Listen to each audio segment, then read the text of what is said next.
Hey guys, Troy Francis here, sitting in London outside a traditional London pub actually, and the London summer weather is beautiful as always, so hopefully the background noise isn't too bad because it's incredibly windy and there's bottles and stuff flying all over the streets and it's just a complete disaster as always.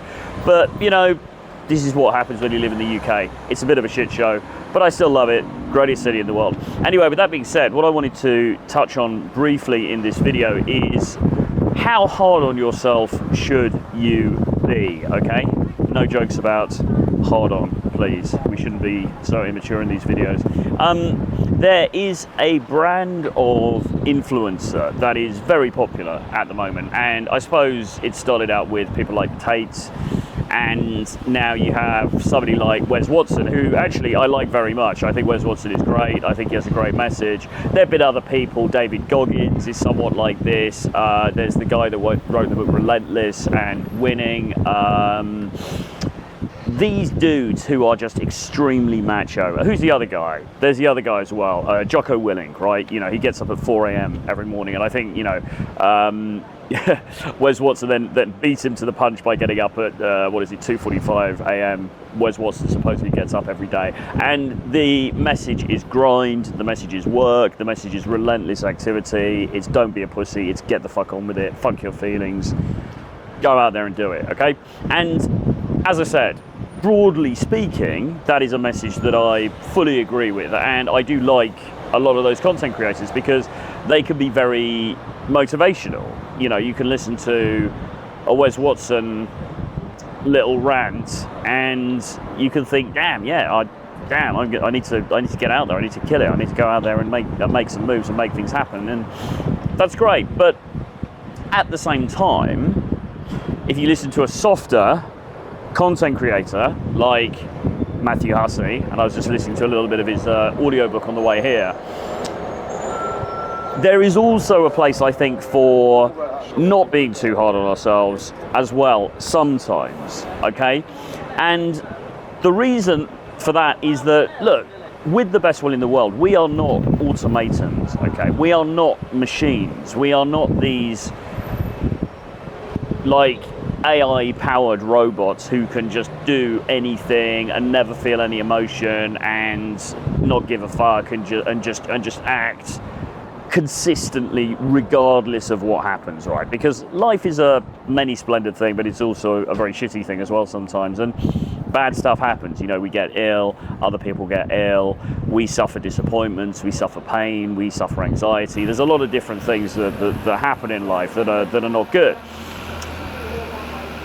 If you miss a day's training because you're feeling really, really sick, or because something happens that is unavoidable, is it really the worst thing in the world? Should you really be kicking yourself in the butt if you don't complete your to-do list, again, because things come up that you don't expect, or something happens, or you find out some news that upsets you, okay?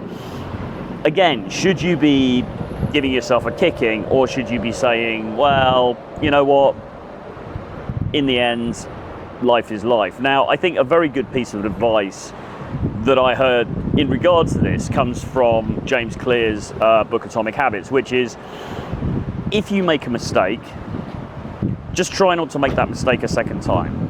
Okay, so say you have given up smoking, all right, you put down smoking, and then one night you're out and you've had a couple of drinks and the party's going on around you and somebody offers you a cigarette, and in a moment of weakness you accept that cigarette and you smoke it, then okay, fine, it's happened, you've done it, all right? Forgive yourself, okay? Don't beat yourself up too much. I mean, yeah, it was a bad thing to do, you probably shouldn't have done it, but you've done it and you can't change the past, okay? The important thing is not to then think, and this is what a lot of us do, particularly if we're of a somewhat more addictive nature, we tend to then think, well, fuck it, I've had one, so I might as well just buy 60 now and just chain smoke the whole lot, okay? And I think that's the clear distinction, right? Sometimes we're going to have off days, and that's okay, as long as whatever percentage you want to put on it. Let's say 80 or 90%. As long as 90% of the time you're on your path, you're on your mission, you're doing what you should be doing, whether that is in regard to your dating life or it's in regard to your business life or whatever it is, okay? As long as you are mostly doing the stuff that you need to do, if occasionally, you veer off track a little bit, fine, accept it, forgive yourself, you're a human being, but just don't repeat that mistake again. Get up the next day and carry on, okay? Go revert back to your better habits again. There's a great saying in 12-step recovery, which is you can restart the day at any point that you want.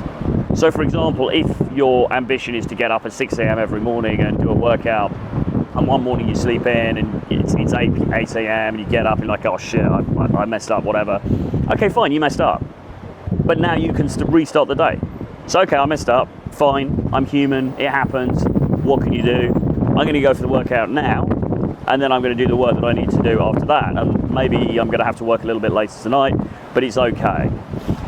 I think there needs to be some sort of balance struck between the uber macho, yelling at the camera, don't be a pussy type advice, which has its place for sure, because most of us have spent far too much of our lives being pussies, and a lot of us living in the West, in the Anglosphere, we're very fortunate, we haven't really suffered hardship in the way that people in many other places in the world have.